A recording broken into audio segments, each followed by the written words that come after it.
ETF index mutual funds నేర్చుకుని stock మార్కెట్లో రాణించాలనుకుంటున్నారా? వెంటనే ఈ నెంబర్కి కాల్ చేయండి.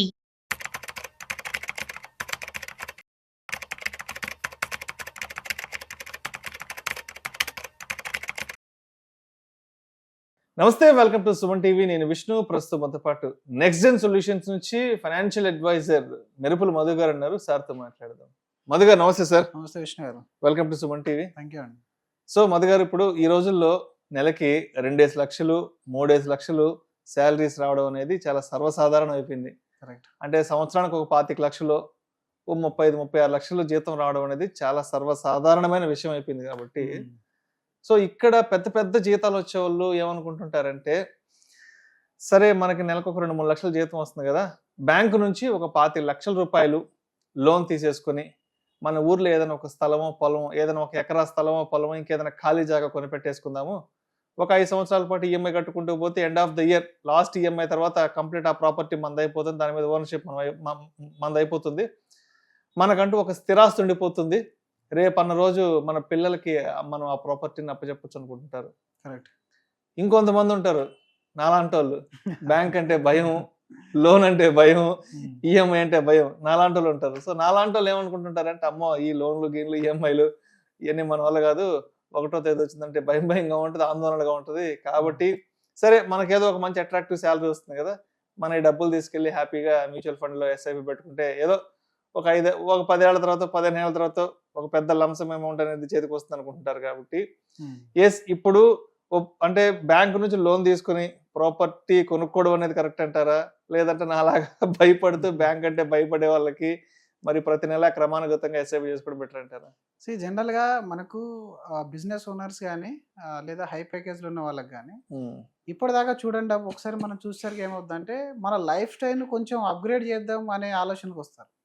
ఎందుకనంటే సోషల్ రెస్పెక్ట్ ఎలా వస్తుంది మనకు? సోషల్ రెస్పెక్ట్ అంతా కూడా మీకు చూపించుకుని ఆస్తుంటే, మనకేదైనా స్థిరాస్తులు ఉంటే ఊర్లో టాంజిబుల్ అసెట్స్ అంటారు వీటిని.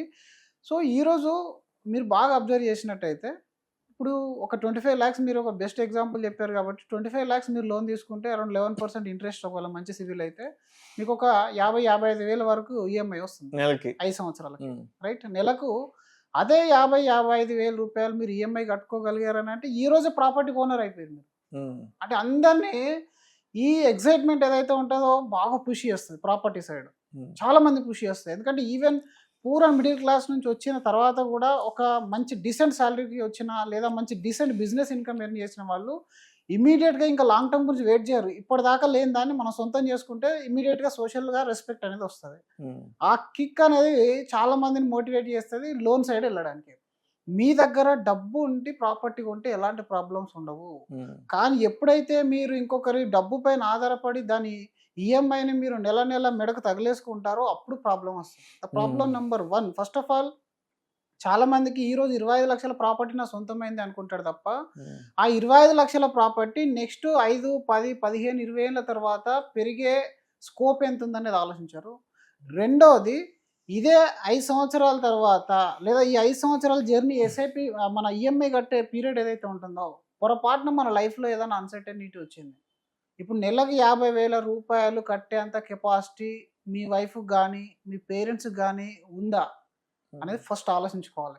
ఇదే మీరు 50,000 రూపాయలు ఒకవేళ మీకు ఈ టెంపరీ ఎగ్జైట్మెంట్ను పక్కన పడేసి ఎస్ఐపి కనుక మీరు అనుకున్నట్టు చేస్తే 50,000 SIP for 5 years around 40 lakh rupees అవుతుంది. ఈవెన్ మీరు 13% రిటర్న్ వేసుకున్నా కూడా, మీరు 15, 18, 19, 20, 25 కూడా పెట్టుకోకండి, 13% వేసుకున్నా కూడా. పాయింట్ నెంబర్ 2, ఒకవేళ మీకు మెడికల్ ఎమర్జెన్సీ వచ్చినా, ఇంట్లో వేరే ఫైనాన్షియల్ సిచ్యువేషన్ వచ్చినా, మీ జాబ్ ఉన్న పలంగా ఊడిపోయినా, మీరు ఆ 3 years 4 yearsలో ఎంతైతే కార్పస్ బిల్డ్ చేశారో మీరు మళ్ళీ సస్టైన్ అవ్వడానికి అది యూజ్ అవుతుంది. ఫర్ ఎగ్జాంపుల్ మీరు ఒక 3 years ఎస్ఐప్ చేశారు, సంవత్సరానికి మనం ఎంత చేస్తున్నాం సార్? 50,000 అంటే 12 into 5 6 లక్షలు సేవ్ చేస్తున్నాం కదా, 6 into 3 18 లక్షలు సేవ్ చేశారు. 18 లక్షలు అయితే మీ దగ్గర కార్పస్ ఉంటుంది కదా, అంటే 1 year మీ జాబ్ లేకున్నా కూడా మీరు బతకగలుగుతారు కదా. మీ ఫ్యామిలీలో ఏదైనా 10 లక్షల వరకు మెడికల్ ఎమర్జెన్సీ వచ్చి మీ ఇన్సూరెన్స్ లో కవర్ కాకుండా మీరు బతకగలుగుతారు కదా. అదే రివర్స్ మీరు ఊహించండి ఒకసారి, నీ దగ్గర అసలే ఏం లేదు, ఉన్న జాబ్ పోయింది, ఇప్పుడు మీకు ఏదైనా సిచ్యువేషన్ అంటే మెడికల్గా కానీ ఇంకేదైనా ఫైనాన్షియల్గా డిస్ట్రెస్ వచ్చింది అని అంటే అదే ప్రాపర్టీని అంత త్వరగా అమ్మి దాన్ని లిక్విడేట్ చేయగలుగుతామా? చేయలేరు. రెండోది ఆఫ్టర్ 5 years దాని భవిష్యత్తు ఏంటి అని అంటే ఒకవేళ మీరు ఎమర్జింగ్ ఏరియాలో కొన్నట్టుంటే మేబీ పెరగచ్చు. ఫస్ట్ డబుల్ అయ్యేంత వరకు అందరు గుర్తుంటుంది. మీరు కొన్న ప్రాపర్టీ 25 నుంచి 50కి వెళ్ళేటప్పుడు అందరూ అబ్జర్వ్ చేస్తారు, డబుల్ అయిపోయిందని చెప్తారు. నెక్స్ట్ డబుల్ ఎప్పుడైతుంది అనేది ఎవరు చెప్తున్నారు? ఎందుకంటే this is a demand and sale. Demand మనకు మార్కెట్లో పెరిగితే అప్పుడు అనే ప్రైస్ అనేది పైకి వచ్చేస్తుంది. ఇది బ్యాక్ ఎండ్లో ఏ బిజినెస్ లేదు. వేరే మీరు ఎస్ఐపి కానీ తీసుకున్నట్టయితే ఇది ఒక బిజినెస్లో ఇన్వెస్ట్మెంట్ అయింది. ఈ బిజినెస్లు అన్ని డెఫినెట్గా ఎవ్రీ ఇయర్ వాళ్ళ యొక్క సేల్స్ ప్రొజెక్షన్ ప్రకారం పనిచేస్తాయి. ఇండియాలో ఉన్న టాప్ 500 కంపెనీస్లో మీరు షేర్ హోల్డర్ అయ్యారు. ఇప్పుడు టాప్ 500 కంపెనీస్ యొక్క growth me portfolio growth and any time మీకు లిక్విడ్. మీరు అనుకున్నారు కదా దేనికైతే మీరు భయపడ్డారు ఈఎంఐ కట్టడానికి, మీరు ఈఎంఐ కట్టలేని పరిస్థితే కాదు, మీరు బతకలేని పరిస్థితి వచ్చినది మిమ్మల్ని సేవ్ చేస్తుంది. సో అంటే ఇప్పుడు బ్యాంకు నుంచి లోన్ తీసుకోవడం వల్ల ప్రతి నెల అప్పుని పోగేసుకుంటూ ఉంటాం. మీరు అప్పుని పోగేస్తారు, అప్పుని పోగు చేస్తుంటాం. మీరు అక్కడ సేమ్ ఎవరైతే ఇప్పుడు మీలాగా భయపడి సేవ్ చేస్తారో వాళ్ళు ఎవరైతే లోన్ తీసుకుంటున్నారో వాళ్ళ యొక్క ఇంట్రెస్ట్ అంతా మీ షేర్కి యాడ్ అయినట్టే సింపుల్గా. ఎవరైతే భయపడతారో వాళ్ళు వెల్తీ అవుతున్నారు. ఎవరైతే భయపడకుండా తీసుకుంటారు, జనాలకి చాలా మందికి బ్యాంకులు ఈఎంఐలు అంటే భయం అవుతుంది, కానీ ఈ లోన్ అంటే భయం కాదు. మళ్ళీ లోన్ తీసుకొని ఒక ప్రాపర్టీని అప్గ్రేడ్ చేయడంలో అసలు భయపడరు. ప్రతిదీ నెక్స్ట్ 10 సంవత్సరాలు 20 సంవత్సరాలు అంతా గ్యారంటీగా నాకు ఇన్కమ్ వస్తుందనే లెవెల్లోనే డిసిజన్ తీసుకుంటారు. అక్కడే ప్రాబ్లం అవుతుంది. 2 లక్షలు 3 లక్షలు కాదు, పెద్ద పెద్ద సాలరీ ఉన్న వాళ్ళు కూడా గ్రౌండ్ ఫ్లోర్కి వచ్చేసారు చాలా మంది. ఎందుకనంటే సిచ్యువేషన్స్ అనేది ఎప్పుడు ఒకలా ఉండవు. ఈరోజు నీ ఇండస్ట్రీ ఎలాంటిది, నీ ఐటీ ఇండస్ట్రీలో ఉన్నావా, ఫైనాన్స్ ఇండస్ట్రీలో ఉన్నావా, ఎలాంటి ఇండస్ట్రీలో ఉన్నావా, ఏ ఇండస్ట్రీ అనేది కన్సిస్టెంట్గా మీకు పర్ఫామ్ చేసే ఇండస్ట్రీలు అనేటివి లేవు. కాబట్టి ఫస్ట్ నీకు ఈ 50,000 ఎస్ఐపి ఒకవేళ 2 సంవత్సరాలు నా జాబ్ లేకున్నా నా బిజినెస్ నడవకుండా కట్టగలుగుతున్న కాన్ఫిడెన్స్ ఉంటే you're taking a right call. అయినా ఒకవేళ రిటర్న్ పరంగా మీరు చూసుకుంటే 20 years హిస్టరీ చూసుకోండి. ఏ ప్రాపర్టీ వర్సెస్ ఈక్విటీ మీరు కంపేర్ చేసుకున్నా కూడా ఈక్విటీ అనేది హయ్యర్ సైడ్ మీకు గ్రోత్లో కనబడుతుంది. రెండోది ఎనీ టైం మీకు లిక్విడ్ అండ్ ఒక ప్లేస్లో మీరు ప్రాపర్టీ కొంటే అక్కడ పెరగట్లేదు అని తెలిస్తే ఇంకో ప్రాపర్టీకి మూవ్ కావాలంటే అది అయ్యే పని కాదు కదా. కానీ మీరు ఒక ప్రాపర్ మ్యూచువల్ ఫండ్స్లో కానీ స్టాక్లో కానీ కొంటే అది ఒక ప్రాపర్ పర్ఫార్మెన్స్ లేదు అని అంటే మీరు ఇమీడియట్గా షిఫ్ట్ అవ్వచ్చు. రైట్. ఇదే 5 సంవత్సరాల సిచ్యువేషన్ 40 lakhs ఉంటే 10 సంవత్సరాలు తీసుకోండి. మీరు అక్కడ లోన్ అయిపోయింది, మీ దగ్గర 25 lakhs ఉంది. హయ్యర్ సైడ్ ఒకవేళ మీకు లక్ బాగుండి అది డబుల్ అయిందంటే ఓకే, బట్ వెరీ రేర్ కేసులో డబుల్ అవుతుంది. ఒకవేళ డబుల్ అయినా మళ్ళీ నెక్స్ట్ 10 ఏళ్ళ తర్వాత అది ఎక్కడ దాకా వెళ్తుంది అనేది చూడండి. మీరు ఒక 7-8 years బ్యాక్ కూడా ల్యాండ్స్ కొన్న వాళ్ళు ఉన్నారు కదా, వాళ్ళని అడగండి ఎన్ని రేట్లు పెరిగింది అనేది. ఒక 10 మంది యావరేజ్ తీయండి. అదే మీరు మ్యూచువల్ ఫండ్ ఇన్వెస్టర్ యొక్క యావరేజ్ 10 సంవత్సరాలు 7 years కానీ తీయండి. అక్కడ ఆఫ్టర్ 5 years మళ్ళీ మీరు పెట్టిన 25 lakhs ఏదైతే ఉందో 25 lakhs మీరు ఏదైతే 50,000 ఎస్ఐపి మీరు చేస్తున్నారో ఈ 50,000 ఎస్ఐపి 5 సంవత్సరాల నాటికి మీరు ఎంతైతే కార్పస్లో ఇన్వెస్ట్మెంట్ చేశారో ప్లస్ మీకు వచ్చిన రిటర్న్ ఏదైతే ఉందో టోటల్గా 40 lakhs అయింది. ఇప్పుడు 40 lakhs మళ్ళీ కాంపౌండ్ అవుతుంది కదా. ఆ 40 lakhs corpus next 10th year నాటికి ఎంత అవుతుంది? 80 lakhsకి వెళ్ళిపోతుంది. అంటే నువ్వు కొన్న 25 lakhs ప్రాపర్టీ 80 లక్షలకు అమ్మగలుగుతావు ఆఫ్టర్ 10 years. ఇప్పుడు చాలా మందిలో అర్థం కాని విషయం ఏంటంటే రూరల్ ప్లేస్లో ఇక్కడ మన గుంటలలో వచ్చేది రూరల్లో అయితే ఎకరాల్లో వస్తుందని చెప్పేసి కొనేస్తున్నాయి. ఎందుకంటే అక్కడ 25 లక్షలకు ఎకరం దొరుకుతుంది, ఇక్కడ 25 లక్షలకు గుంట కూడా రాదు అవుట్ కట్స్ లో. అంటే వీడెంత మూర్ఖుడు అమ్మేవాడు అని చెప్పేసి వాని దగ్గరికి వెళ్ళి కొంటున్నావు. కానీ నిజానికి హైదరాబాద్ కానీ బెంగళూరు కానీ ఇట్లాంటి ప్లేస్ లో గుంట ఉండే గ్రోత్ పల్లెటూర్లలో ఎకరానికి ఉండే గ్రోత్ అని వాళ్ళిస్తే చాలా డిఫరెన్షియేట్ ఉంటుంది. ఆ విషయం చాలా మందికి అర్థం కాదు. 20 సంవత్సరాలు 15 సంవత్సరాల తర్వాత నువ్వు కొన్న 25 లక్షల ఎకరం ఎంతకు పోతుందని ఎస్టిమేషన్ వేసుకున్నావా అంటే ఎవరి దగ్గర లేదు.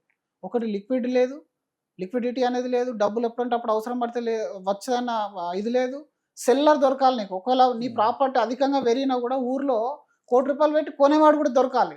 Second point. మళ్ళీ థర్డ్ ఏంటంటే ఈ రోజుల్లో ఇంకా పెద్ద ప్రాబ్లం వచ్చింది కదా, 50% బ్లాక్ 50% వైట్లో కొంటున్నావు కదా. ఇప్పుడు నువ్వు శాలరీడ్ ఎంప్లాయీ ఆల్రెడీ 30% కట్టినావు, ఆ వచ్చిన 70% తీసుకెళ్ళి మళ్ళీ 50% బ్లాక్ చేసినావు. రేపు పొద్దున అమ్మే రోజు గవర్నమెంట్ దాన్ని కంప్లీట్ వైట్ చేసింది అనుకోండి, నువ్వు ఎంత ట్యాక్స్ కట్టాల్సి వస్తుంది? నీ పిల్లలు మేనేజ్ చేయగలుగుతారా? ఇవన్నీ చూసుకోవాలి. రేపు హఠాత్తుగా నువ్వు ఆఫ్టర్ 10 years తర్వాత పోయినా నువ్వు బిల్డ్ చేసిన కార్పస్ ఈక్విటీలో నీ వైఫ్ కానీ పిల్లలు కానీ అమ్మ నాన్న కానీ ఈజీగా వాళ్ళ పేరు మీకు ట్రాన్స్ఫర్ చేసుకోగలుగుతారు. ఈజీ టప్పులకి ఇంత ఈజీగా మీకు అది ప్రాపర్టీలో ఉంది అంటే అంత ప్రాపర్టీలో ఉంటుంటే ఈ నేరాలు ఘోరాలు అనే ఎపిసోడ్ వచ్చేది కాదు. అవును. ఎందుకంటే ఎక్కడైనా మీరు చూడండి హైయెస్ట్ మీరు సేఫ్టీ ఫీల్ అయ్యే ప్రాపర్టీస్ ఉంటాయో అవే పెద్ద రిస్క్. వాటిలోనే పెద్ద లిటిగేషన్లు ఉంటాయి. వాటిలోనే గొడవలు, చంపడాలు, మర్డర్లు ఇవన్నీ జరిగేది ఎక్కడ? అవును. సొంత అన్నదమ్ములు చంపుకునేది ఈక్విటీలో కాదు, ప్లేస్లలో, జాగాలలో, స్థలాలు, పొలాలు, ఇల్లు. ప్రాపర్టీ కొని నీ పిల్లల మనశ్శాంతిని కూడా ఎగ్జాక్ట్లీ ఇది చేస్తున్నావు అనమాట. సో అంటే అందరు కాదు మళ్ళీ ఇది. ఇప్పుడు నా దగ్గర 10 కోట్లు ఉన్నాయి, నేను ఒక మంచి వ్యాపారిని, నేను డైవర్సిఫికేషన్ ఒక ₹1 కోటి పెట్టి బయట ఎక్కడ ఫామ్ ల్యాండ్ కొంటే తప్పే లేదు. కానీ నీకు వచ్చిందే శాలరీ ఆఫ్టర్ టీడీఎస్, జిఎస్టీలు, ఈవెన్ మన ట్యాక్స్లు అన్ని తీసేస్తూ ఈ వచ్చిన దాన్ని నువ్వు డబ్బు రూపంలో ఉంచుకో. ఇప్పుడు మీ దగ్గర ఒక 50 లక్షలు ఉంది సార్, ఆ 50 లక్షలు మీ ఫ్రెండ్ ఇంట్లో పెట్టి సార్ నీకు అవసరం ఉన్నప్పుడు తీసుకొని వెళ్ళాలంటే మీరు పెడతారా? పెట్టారు. ఎందుకంటే అరే నాకు ఎప్పుడు అవసరం పడుతుందో నాకే తెలియదు, నీ దగ్గర ఎందుకని చెప్తున్నావు అంటే క్యాష్ రూపంలో ఉంచకుండా మళ్ళీ దీన్ని బ్లాక్ చేస్తున్నావు ఎక్కడికో వెళ్ళి. ఇప్పుడు అక్కడ బ్లాక్ చేస్తే మళ్ళీ నువ్వు దాన్ని దేనికోసం వాడుకుంటావు? మ్యారేజ్ కోసం వాడుకుంటా, మ్యారేజ్ ఇమ్మీడియట్ అమ్ముడు పోతా అంటే అమ్మని కేసులు ఎన్నో ఉన్నాయి, పిల్లల ఎడ్యుకేషన్ కోసం అమ్ముతావు అంటే అమ్మని కేసులు ఎన్నో ఉన్నాయి. సో కాబట్టి సోషల్ రెస్పెక్ట్ కోసం వీళ్ళు అంటున్నారని చెప్పేసి శాలరీ నుంచి వచ్చిన దాన్ని కాకుండా మళ్ళీ లోన్లు తీసేసి ఆ లేనిపోని తలనొప్పి నెత్తి మీద పెట్టుకుంటే ఉన్న వెంట్రుకలు రాలిపోతే అప్పుడు బీపీ, థైరాయిడ్ ఇవన్నీ వస్తూనే ఉంటాయి నీకు. ఎందుకనంటే అక్కడ బ్లాక్ అయిపోయింది. నీకు మంచి హెచ్ఆర్ నీకు అద్భుతంగా నీకు క్యాష్ రూపంలో ఇచ్చిన దాన్ని నువ్వు మళ్ళీ క్యాష్ రూపంలో సేవ్ చేసే ప్రయత్నం చేయకుండా దాన్ని బ్లాక్ చేసేసినావు. సో ఈ విషయం చాలా మందికి ఇమ్మీడియట్గా అర్థం కాదు. ఒక్కసారి ప్రాపర్టీ కొని ఓ 5 years తర్వాత దాన్ని నమ్మలేని పరిస్థితి ఎప్పుడైతే వస్తుందో అప్పుడు అర్థమవుతుంది. సో ఇప్పుడైనా అలాంటి మిస్టేక్ చేయడం మానాలి. ఇప్పటిదాకా మనకు తెలియదు సార్. ఇప్పుడు మన పేరెంట్ కానీ ఈక్విటీ గురించి తెలిసి ఉంటే మనల్ని ఎప్పుడు కూడా గోల్డ్ కొనమని చెప్పేవాళ్ళు కాదు, మనల్ని ఎప్పుడు రియల్ ఎస్టేట్ కొనమని చెప్పేవాళ్ళు కాదు. ఇప్పుడు చాలా మంది పేరెంట్స్ వెళ్ళగానే మీరు ఇల్లు కొనుక్కోండి లేదా ఏదైనా మంచి ప్లేస్ కొనుక్కో, పిల్లలకు యూజ్ అయితే ఎందుకు చెప్తున్నారు? ఆ రోజు వాళ్ళు చూసిన ఆప్షన్స్లో that is the one of the best option. So ఇప్పుడు నీకు ఈక్విటీ అంటే తెలిసింది, నువ్వు చదువుకున్నావు, నువ్వు ఈ రంగంలో ఉన్నప్పుడు ఫస్ట్ దీని నుంచి డైవర్సిఫై చేసుకో కదా. ఇక్కడ వచ్చిన తర్వాత నువ్వు కావాలంటే అప్పుడు ప్రాపర్టీ కొంటావా, ఆఫ్టర్ 10 years 15 years నువ్వు ఏది కొనాలన్నా కొనచ్చు. లోన్ లేకుండా బతకడం నేర్చుకోండి. శాలరీలో ఉన్న వాళ్ళు లోన్ లేకుండా ఎప్పుడైతే బతకడం నేర్చుకుంటారో వాళ్ళని మించిన అదృష్టవంతులు ఉండవు ఫ్యూచర్లో. సో లోన్కి ఎప్పుడైతే నువ్వు అలవాటు పడతావో ఇంకా టెన్షన్ అనేది నీ లైఫ్కి హ్యాబిచువేట్ వచ్చేస్తుంది ఇంకా. సో ఆ విధంగా సార్ ప్లాన్ చేసుకోవాలి. సో మొత్తానికి ఇప్పుడు ఒక లోను, ఈఎంఐ ఇట్లాంటివి పెట్టుకుంటే దానివల్ల మనం ప్రతి నెల ఒక అప్పును పోగు చేసుకోవడం అవుతుంది.